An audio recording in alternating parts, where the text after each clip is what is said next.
যদি তুমি WBG 2026 preparation করে থাকো, তোমার সকলের ড্রিম যে নেক্সট ইয়ার WBG 2026 ক্র্যাক করে যাদবপুর ইউনিভার্সিটি পাওয়ার জন্য। বাট এটা তোমরা সবাই জানো যে প্রত্যেক বছর WBG এক্সাম 1 থেকে 1.5 লাখ জন দেয়, তাদের মধ্যে যাদবপুরের সিট মাত্র 1000টা, আর যাদবপুর পেতে গেলে তোমার ক্লোজিং না হয় মোটামুটি 3000 থেকে 3200। তুমি যদি একটু যদি কাট অফ এবং বলে দিই, লাস্ট ইয়ার যাদবপুরে CSE পেতে গেলে তোমার র্যাঙ্ক করতে হয়েছিল মিনিমাম আন্ডার 150, IT পেতে বা ETC যাদবপুর পেতে গেলে আন্ডার 500, আর যাদবপুরে টপ 5 ব্রাঞ্চ পেতে গেলে তোমাকে র্যাঙ্ক করতে হবে আন্ডার 1000। তুমি যদি এবার ছোট্টটা ক্যালকুলেট করে যদি বলি, টোটাল 1 লাখ স্টুডেন্ট দেয়, 1 লাখের মধ্যে আন্ডার 1000 র্যাঙ্ক করা ইজ লাইক দ্যাট কি তোমাকে মাত্র 1%-এর মধ্যে আসতে হবে। তো কেন প্রতি বছর কেন ওই 1% স্টুডেন্টই কেন চান্স পায়, প্রতি বছর ম্যাক্সিমাম স্টুডেন্ট কেন ফেল করে, ম্যাক্সিমাম স্টুডেন্ট কেন এই বছর তোমরা যারা এক্সাম দিচ্ছ তোমরা ধরনের হয়তো কম মার্কস পাচ্ছ, লাইক 30, 40, 50, এই মার্কসে তুমি জানো যে এই মার্কস তোমার র্যাঙ্ক হতে চলেছে 10,000, 15,000, 20,000, 30,000 এরকম র্যাঙ্ক হতে চলেছে। তো কন্ডিশন হচ্ছে এটা যে কিছু স্টুডেন্ট কেন ভালো র্যাঙ্ক লাইক ডাবল ডিজিট বা ট্রিপল ডিজিট বা আন্ডার 2K এরকম র্যাঙ্ক করছে, আর কিছু স্টুডেন্ট কেন খারাপ র্যাঙ্ক লাইক 10,000, 15,000, 20,000, 30,000 র্যাঙ্ক করছে। এদের মধ্যে ডিফারেন্সটা কি? তো আজকে ভিডিওতে আমি সেটাই বলতে চলেছি। ভিডিওটা সকলে পুরোটা মন দিয়ে লাস্ট অবধি দেখো। তোমাদের সকলের একটা ছোট্ট রিকোয়েস্ট থাকবে, কারণ ভিডিওতে প্রতি বছর যে ম্যাক্সিমাম নাম্বার স্টুডেন্ট যারা মিস্টেকগুলো করে থাকে আমি সেটা নিয়ে আজকে বলতে চলেছি। লাস্ট ইয়ার মোর দ্যান 500+ স্টুডেন্টকে পার্সোনালি 1-to-1 গাইড করার পর যে মিস্টেকগুলো বুঝতে পেরেছি, সেই মিস্টেকগুলো আমি আজ বলতে চলেছি।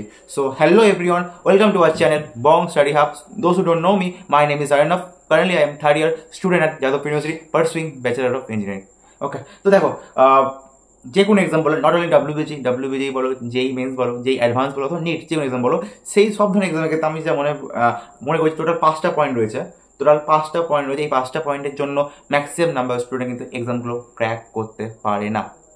ফার্স্ট রিজন, আজকাল সোশ্যাল মিডিয়া আসার পরে আমাদের কাছে মাল্টিপল রিসোর্স হয়ে গেছে।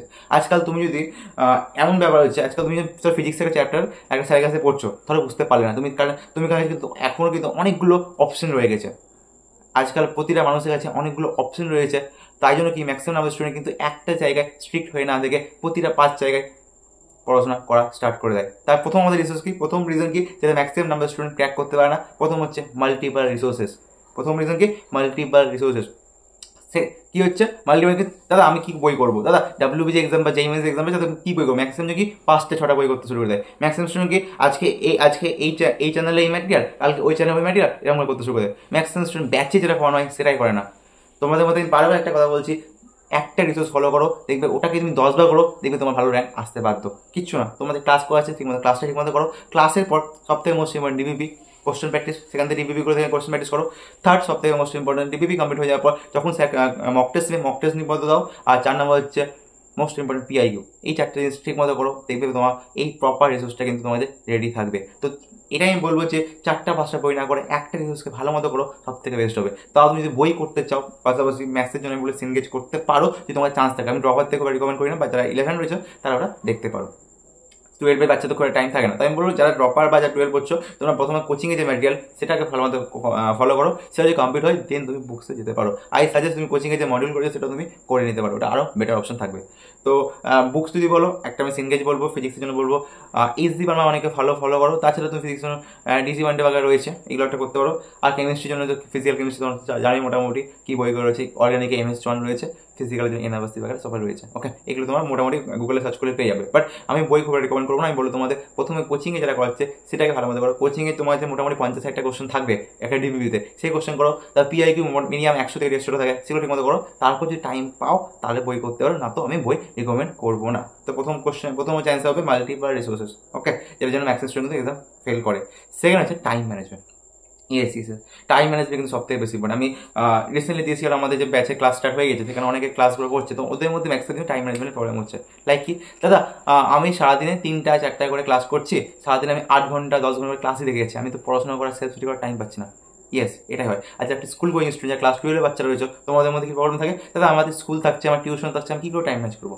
স্কুলে 12-এর বাচ্চা, আমি এটাই বলবো ভাই, তুমি যে 12-এ পড়ে থাকো, তোমাদের স্কুলে তুমি যদি যতক্ষণ ভাবা 8 আওয়ার স্কুল হচ্ছে, 10টাতে স্কুল যাচ্ছ, 6টার থেকে 5টা-5টা আসছো, 7 থেকে 7.5 ঘন্টা স্কুল হয়। ওকে, তো তার মধ্যে তুমি স্কুলে ইজিলি 3-4 ঘন্টা বের করতে পারবে। তোমার স্কুলে ইম্পর্টেন্ট যদি ক্লাস হয়, কয়েকটা ক্লাস ধরে ম্যাক্সিমাম ক্লাস তুমি ইজিলি বের করতে পারবে। স্কুল তুমি যদি এরকম করো যে স্কুলে গিয়ে ঘোরাঘুরি করছো, বন্ধুদের সাথে আড্ডা মজা, তাহলে ভাই হবে না। স্কুলে কিন্তু ম্যাক্সিমাম স্টুডেন্ট প্রেয়ার করতে পারে। আমাদের সময় আমরাও মোটামুটি ট্রাই করেছেন স্কুলে গিয়ে কোশ্চেন সলভিং করা না, স্কুলে আরও ভালো স্কুলে কম্পিটিটিভ মহল থাকে একটা। চলো স্কুলে গেলে এরকম করতে হবে, স্কুলে চ আজকে ফিজিক্সে আজকে পিআইকিউ করি, চ ম্যাথসে চ যে এই চ্যাপ্টার তো আমাদের ইলেকট্রোস্ট্যাটিক পড়াচ্ছে ক্লাস 12 বাচ্চারা ফিজিক্সে, তো আজ ইলেকট্রোস্ট্যাটিক একটু যে অ্যাডভান্সে কোশ্চেন করে দেখি, সবাই মিলে বসলে সলভ করলে সবাই মাল্টিপাল থটসগুলো আসবে, তো আরও ভালো বেটার অপশন হবে। আমি তোমাদের বলবো যে স্কুলে গিয়ে এগুলো তুমি করতে পারো, তোমার অপশন থাকবে। আচ্ছা ড্রপার বাচ্চা, তোমাদের কাছে যেহেতু প্রচুর টাইম রয়েছে, যেহেতু তোমার কাছে স্কুল থাকছে না কিছু থাকছে না, তোমার কাছে সব থেকে মেন অপশন থাকবে, মেন সব থেকে বেস্ট হবে তুমি ডেলি যে 6 ঘন্টা ক্লাস দেখো, বাকি টাইমটা সেলফ স্টাডিজ টাইম দাও। আমাদের যেমন হয়, আমাদের যেমন বাজিকার ব্যাচ, আমাদের সুপার সেট ব্যাচ, আমরা ডেলি একটা করে ক্লাস করি, আমরা বেশি ক্লাস নিই না, আমরা ম্যাক্সিমাম টাইম দিই, তোমরা বেশি প্র্যাকটিস করো, যা প্রবলেম হয় তার মধ্যে বলো। ডেলি আমাদের 2 থেকে 2.5 ঘন্টা ক্লাস হয়, ক্লাস কমপ্লিট করো, বাকি যে টাইমটা থাকে মোটামুটি 8 ঘন্টা বা 10 ঘন্টা সেলফ স্টাডি করো। তাহলে কিন্তু তুমি যত বেশি সেলফ স্টাডি করবে তত তোমার র্যাঙ্ক আসবে। যতই তুমি যেখান থেকে করছি যত ভালো জায়গায় যাবো না কেন কিছু হবে না, যত করে তুমি সেলফ স্টাডি করছো। তো সেলফ স্টাডি করা সব থেকে বেশি ইম্পর্টেন্ট। আর মিনিমাম ক্লাস 12 জন্য মিনিমাম 5 থেকে 6 ঘন্টা দাও, আর ড্রপারদের জন্য মিনিমাম 8 থেকে 10 ঘন্টা সেলফ স্টাডি এখন থেকে দিতে হবে, কারণ তোমাদের টাইম নেই। ঠিক আছে, এই টাইম থেকে 3rd number question, 3rd number point আসুক তোমাদের মধ্যে কি 3rd নাম্বার আসে যে ভাবো যে এখন থেকে ভাবো যে দাদা আমাদের এখন তো প্রচুর টাইম রয়েছে, এখন তোমার জুন মাস, দাদা টাইম তো প্রচুর রয়েছে, হয়ে যাবে। তোমাদের মধ্যে ম্যাক্সিমাম নাম্বার স্টুডেন্ট দেখবে এক্সামের থেকে 2 মাস বা 3 মাস আগে থেকে সিরিয়াস হোক। আমি তোমাদের অনেস্টলি সত্যি বলতে গেলে এক্সামে 2-3 মাস থেকে 2-3 মাস সিরিয়াস প্রিপারেশন করলে হয়তো অত ভালো র্যাঙ্ক কখনোই করতাম না, আন্ডার 1000 বা আন্ডার 1500 র্যাঙ্ক বা আন্ডার 500 র্যাঙ্ক কখন করতাম না। তোমার র্যাঙ্ক হয়তো হতে পারে 2500, 3000 বা 5000। তোমাকে যারা করতে হবে প্রিপারেশন এখন থেকে যদি ভালোভাবে প্রিপারেশন করো, তোমার র্যাঙ্ক তবেই কিন্তু আন্ডার 500 বা আন্ডার 1000 আসতে পারে। তো তোমাদের কাছে অনেকে থাকে দাদা আমার কাছে তো প্রচুর টাইম রয়েছে, এই যে থিঙ্কিং না এটা চেঞ্জ করে ফেলো। ঠিক আছে, 4 নাম্বার সব থেকে মোস্ট ইম্পর্টেন্ট, যেটা ম্যাক্সিমাম জন করে না। 4 নাম্বার হচ্ছে কোশ্চেন প্র্যাকটিস। তোমাদের মধ্যে ম্যাক্সিমাম জন ভাবো আমি লেকচার দেখলে আমার হয়ে যাবে, এরকম না। তুমি কি ভাবো দাদা আজকে আমাদের ফিজিক্সে কোচিংয়ে আমাদের কি চলছে, আমাদের চলছে ইলেকট্রোস্ট্যাটিক, ওকে আমি ইলেকট্রোস্ট্যাটিক আগে আমি লেকচারগুলো কমপ্লিট করি, তারপর ওখান থেকে কোশ্চেন প্র্যাকটিস করবো। এটা ভাবো তো ইলেকট্রোস্ট্যাটিক লেকচারটা কমপ্লিট করি, তারপর ওখান থেকে কোশ্চেন প্র্যাকটিস করবো, হবে না জীবনে। তুমি ভাবো যে ইলেকট্রোস্ট্যাটিক লেকচার কমপ্লিট করার পর কোশ্চেন প্র্যাকটিস করো, তখন তুমি স্যার দেখবো আরেকটা চ্যাপ্টারে চলে এসেছে, কি হচ্ছে কারেন্ট ইলেকট্রিসিটি চলে এসেছে, তখন আরেকটা চ্যাপ্টার যখন চলে আসবে না, তখন ভাববে আচ্ছা এটা চলে আসলো এটা করি। এরকম করতে করতে অ্যাট দ্য এন্ড দেখবে প্রতিটা চ্যাপ্টার দিয়ে তোমাদের কমপ্লিট হয়ে যাবে, বাট ওখানে কোশ্চেন প্র্যাকটিস করবে না। লাস্ট ইয়ার আমি প্রচুর স্টুডেন্ট দেখেছি যারা আমার সিলেবাস কমপ্লিট হয়ে গেছে, বাট আমি কোশ্চেন প্র্যাকটিস করতে আছি আমি পাচ্ছি না, আমি কোশ্চেন সলভ করতে আছি আমি পাচ্ছি না, কেন? কারণ আমি কোশ্চেন প্র্যাকটিসই করনি। 4 নাম্বার মোস্ট ইম্পর্টেন্ট। এবং এখন থেকে কিন্তু ডেলি 50 থেকে 60টা কোশ্চেন প্র্যাকটিস করতে হবে, প্রতিটা সাবজেক্টে 20টা করে কোশ্চেন করতে হবে। যে সাবজেক্টে তুমি পড়া করো, ম্যাথসে 20টা, ফিজিক্সে 20টা, কেমিস্ট্রি 20টা, মিনিমাম 50 থেকে 60টা কোশ্চেন এখন থেকে ডেলি যদি প্র্যাকটিস করো, মাসে এন্ড আছে 1500 থেকে 10 দিয়ে গুণ করে 15000টা, 15000 তার সাথে 5000 তুমি যদি মোটামুটি মক টেস্ট দিয়ে দাও না, 5000 কোশ্চেনের মক টেস্ট, মানে একটা মক টেস্ট তুই বলো, একটা মক টেস্ট ডাব্লিউবিজি প্যাটার্নের মক টেস্ট 155টা থাকে কোশ্চেন থাকে। ম্যাথসে কোশ্চেন থাকে হচ্ছে 80, ম্যাথসে কোশ্চেন থাকে 75, ফিজিক্স কেমিস্ট্রি থাকে হচ্ছে 80, 155টা। 155 তুমি যদি মোটামুটি যদি 20টা মক টেস্ট দিয়ে দাও, কত হচ্ছে ক্যালকুলেট করে নাও, কত হচ্ছে 3000টা মোটামুটি হচ্ছে। এখানে 15,000, 18 থেকে 20,000 যদি মক টেস্ট তুমি দিতে পারো, তুমি কিন্তু 18 থেকে 20,000 তুমি কোশ্চেন করতে পারো, তুমি কিন্তু ইজিলি একটা ভালো র্যাঙ্ক কিন্তু করতে পারবে। 5 নাম্বার এই মক টেস্ট থেকে আছে, 5 নাম্বার মক টেস্ট না দেবো। তোমার মধ্যে ম্যাক্সিমাম জনই দাদা আমাদের এই সিলেবাসটা ঠিক মতো কমপ্লিট হয়নি, দাদা এই সিলেবাস এই চ্যাপ্টারে আমার ঠিক মতো এই চ্যাপ্টারটা আমার, দাদা আমি এই যে কেমিস্ট্রিতে করলাম গ্যাস স্টেট আমি ঠিক মতো এখন অব্দি কোশ্চেন প্র্যাকটিস করতে আমি মক টেস্ট দিব না, হবে না ভাই। মক টেস্টটা এখন থেকে দিতে হবে। তোমাদের কোচিংয়ে যে মক টেস্ট হচ্ছে সেই মক টেস্টগুলো এখন থেকে দেওয়া স্টার্ট করো। তোমরা যারা অলরেডি ডাব্লিউবিজি প্রিপারেশন স্টার্ট করছো বা প্রিপারেশন স্টার্ট করে দিয়েছো, তোমাদের হয়তো প্রপার মক টেস্ট নাই, তোমরা আমাদের কার্মা ব্যাচ দেখতে পারো, সেখান থেকে প্রপার মক টেস্ট তুমি পেয়ে যাবে। তোমরা আমাদের ওয়েবসাইটে যা আমাদের অ্যাপটা ডাউনলোড করে নিয়ে আমাদের কার্মা ব্যাচ বা অর্জুন ব্যাচে গিয়ে আমাদের মক টেস্ট আর মেন্টরশিপ পেয়ে যাবে। তোমাদের দাদা আমরা তো অলরেডি ব্যাচ কিনে ফেলেছি, তোমাদের কাছে মক টেস্ট আর মেন্টরশিপ চাই, তুমি আমাদের অর্জুন ব্যাচে দেখতে পারো। আর তোমরা এখন ডাব্লিউবিজি প্রিপারেশন স্টার্ট করোনি, তোমাদের সুপার 30 বা বাজিকার ব্যাচ রয়েছে, তোমরা এখানে গিয়ে আমরা এনরোল করতে পারো। আমার এখানে প্রপার 1-to-1 গাইডেন্স, প্রপার ক্লাসে সব কিছু প্রোভাইড করে দেওয়া হচ্ছে। আমাদের প্ল্যাটফর্ম এরকম না যে আমাদের 1 লাখ 2 লাখ স্টুডেন্ট ক্লাস করছে, আমাদের খুব কম স্টুডেন্ট ক্লাস করে, মিনিমাম 100 থেকে 200 ক্লাস করবে, তারও কম আমাদের ক্লাস করতে পারে। তোমাদের কাছে 1-to-1 একটা কানেকশন না, সেটা পেয়ে যাবে। আমাদের সমাজে প্রবলেম হতে আমি আমাদের ক্লাস করছি এই জিনিসটা বুঝতে পারলাম না, আমার কাছে তো বুঝতে পারবে না, আমি পিডাব্লিউ যেখান থেকে ক্লাস করি কেন, আর আমরা যেটা করেছি প্রপার যদি 1-to-1 ক্লাস থাকবে, তুমি আমাদের গুগল মিটে ক্লাস হয়, গুগল মিটে ক্লাস যদি কমপ্লিট করো ওটা রেকর্ডেড ভার্সন তুমি পেয়ে যাবে। তো রেকর্ডেড নিয়ে চাপ নেই, তখন লাইভ ক্লাস মিস করলে, বাট আমি বলি তুমি লাইভ ক্লাস করতে পারো। যদি লাইভ ক্লাস করো এখানে তুমি যে যা প্রবলেম করো ডাইরেক্ট 1-to-1 মেন্টরকে জিজ্ঞাসা করতে পারবে। তুমি পারলে আমাদের প্লেলিস্টে যাও, প্লেলিস্টে গিয়ে আমাদের ডেমো ক্লাস চেক করে নিতে পারো। তো এই হচ্ছে তোমাদের ছোট্ট একটা আমাদের বং স্টাডি হাব, আমাদের যাদবপুর ইউনিভার্সিটি স্টুডেন্ট তাদের ছোট্ট ইনিশিয়েটিভ, যে তোমাদের আপকামিং ডাব্লিউবিজি এক্সামে হেল্প করতে চলছে। Not only WB JEE mains এক্সামে।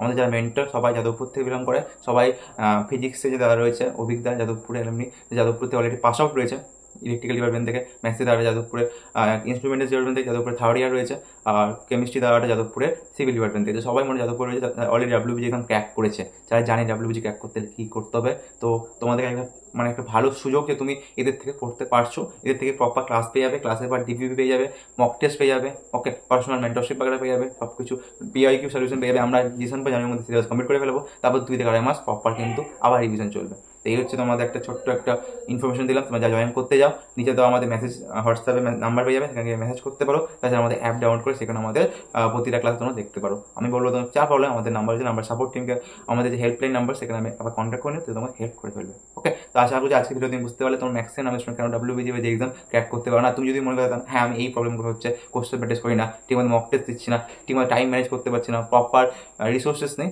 তো তোমরা আমার সাথে কন্ট্যাক্ট করতে পারো, তোমাদের হেল্প করে দেবো। So thank you for watching, tata, bye bye. আর যারা ব্যাচে জয়েন করতে চাও জয়েন করতে পারো, কারণ আমাদের সিট খুবই লিমিটেড। আর সুপার 30 ব্যাচে কিন্তু আমাদের লাস্ট 3টে সিট খালি রয়েছে। টাটা।